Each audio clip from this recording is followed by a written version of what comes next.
ஓம் ஸ்ரீ குருபியோ நமஹ. மனித வாழ்க்கையும் இறையருளும் இதில் நம்ம தொடர்ந்தாப்பில் பார்த்துட்டே வரோம். இன்றைக்கி நம்ம பார்க்க போகிறது திருக்கொள்ளிக்காடுங்கிற இடம். இந்த திருக்கொள்ளிக்காடு சனீஸ்வர பகவானுக்கு ரொம்ப உகந்த இடம். பொங்கு சனின்னு நம்ம எல்லாருக்கும் ஓரளவுக்கு தெரிஞ்ச வருது. இதோடைய பின் வரலாறு என்னன்னு பார்த்தா, சனி பகவான் எல்லாருக்கும் முற்பிறவியில் என்ன பாவம் பண்ணாலும் அந்த பாவத்துக்கு ஏற்ற மாதிரி அடுத்த பிறவியில் அவளுக்கு தண்டனை கொடுக்கறதுன்றது அவருடைய தொழில். இதை பண்ணிட்டு இருக்கும்போது மக்களால் அவர் ரொம்ப ஏசப்படுறார் அப்படிங்கிறது அவருக்கு மனவேதனையை கொடுத்து சிவபெருமான்கிட்ட போய் கேட்குறார், எனக்கு இந்த தொழில் வேண்டாம், எனக்கு மாற்றி கொடுக்கும் அப்படின்னு. அப்போ சிவபெருமான் சொல்கிறார், நீ நியாயத்துக்கும் தர்மத்துக்கும் நேர்மைக்கும் கடமைக்கும் கரெக்டாக நீ நிற்கிற, அதனால் நீ கொஞ்சம் கூட சஞ்சலமே பட வேண்டாம், நீ பாவ கர்மாவுக்கு உண்டான தண்டனை தான் கொடுக்குற அப்படின்னு அவர் காரணம் சொல்கிறார். ஆனாலும் அவர் மனசு அடங்கலை. நேராக வசிஷ்ட முனிவர் போய் பார்க்குறார். வசிஷ்ட முனிவரோட அறிவுரைப்படி அக்னிவனத்தில் 10,000 வருஷம் தவம் இருக்கார். அந்த அக்னிவனம் தான் இந்த இடம்.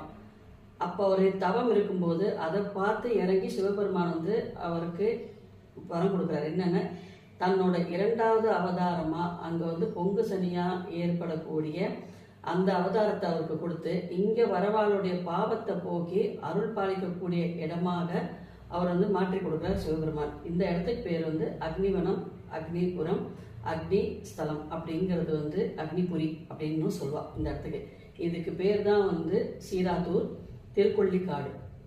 இங்கே சுவாமி அக்னிபுரீஸ்வரர், இறைவி மிருதுபாத நாயகின்னு பேர். இப்போ ஒருத்தருக்கு எல்லாம் இழந்துட்டோம், ஒரு காலகட்டத்தில் நன்னா இருந்தோம், இப்போ எல்லாத்தையும் இழந்துட்டோம் அப்படிங்கிறவா இந்த ஸ்தலத்துக்கு போனால் இழந்த செல்வத்தை நிச்சயமாக திரும்பி பெறுவா அப்படிங்கிறது ஒரு நிதர்சனமான உண்மை. இது 2300 வருஷம் பழமையான கோவில். இந்த சனீஸ்வர பகவானுக்குனே தனி சன்னதி, சனீஸ்வர பகவானுக்கு ஏற்ற மாதிரி மகாலட்சுமி தாயார் இருக்கார். ஸோ இந்த இடத்துக்கு பேர் பொங்கு சனின்ற பேர், அதாவது இழந்ததை மீட்டு கொடுக்கக்கூடிய. இந்த இடத்துல நவகிரகங்களுக்கு தண்டனை அளிக்கக்கூடிய வேலையே இல்லை. அவளுடைய மாறுபட்ட கோலமாக இருக்கிறதுனால ஒரே கோட்டில் வடிவில் நவகிரகங்கள் இங்கே இருக்கா. ஸோ இங்கே போகிறவாளுக்கு அவளுக்கு என்ன முற்பிறவியில் எந்த பாவம் பண்ணாலும் அந்த பாவத்தை இந்த சிவபெருமான் அக்னிபுரீஸ்வரர் அதை எரிச்சிடுறார்.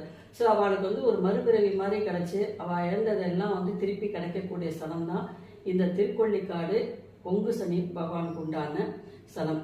இங்கே 3 தல விருட்சங்கள். வன்னி மரம் மகாலட்சுமி சம்பத்து, குபேர சம்பத்து. ஊமத்தை சமர்ப்பணம் அங்கே பண்ணும்போது இந்த சித்தபிரம, மனோவியாதி, நமக்கு மனசில் என்ன கிளேசம் இருந்தாலும் மனசஞ்சலம் இருந்தாலும் இதெல்லாம் நிவர்த்தி பண்ணி கொடுக்கக்கூடியது. அப்புறம் இந்த கொண்டைப்பூன்னு சொல்லுவாள். இந்த கொத்தா இருக்கும் பூ, இந்த கொண்டைப்பூ அங்கே சமர்ப்பணம் பண்ணும்போது குடும்பத்தில் பல பேர் இருப்பா, பல பேருக்கு பல மனசில் வேற்றுமை இருக்கும். அந்த வேற்றுமையெல்லாம் நீக்கி குடும்பத்தில் ஒரு ஒற்றுமையை தரக்கூடிய ஸ்தலம் தான் இந்த ஸ்தலம். இது மாதிரி பல பல பல நன்மைகளை தரக்கூடிய ஸ்தலம் தான் இந்த பொங்கு சனி ஸ்தலம். அது எந்த காலகட்டமாக இருந்தாலும் சரி, அது 7 சனியாக இருந்தாலும், அஷ்டம சனியாக இருந்தாலும், அர்த்தாஷ்டம சனியாக இருந்தாலும், எந்த காலகட்டத்திலையும் சனி தசை இருந்தால் கூட இங்கே ஒரு தடவை போயிட்டு வர்றது நிச்சயமாக சிறப்பான ஒரு ஸ்தலம், சிறப்பான நமக்கு பலனும் கிடைக்கக்கூடிய ஸ்தலம் தான் இது.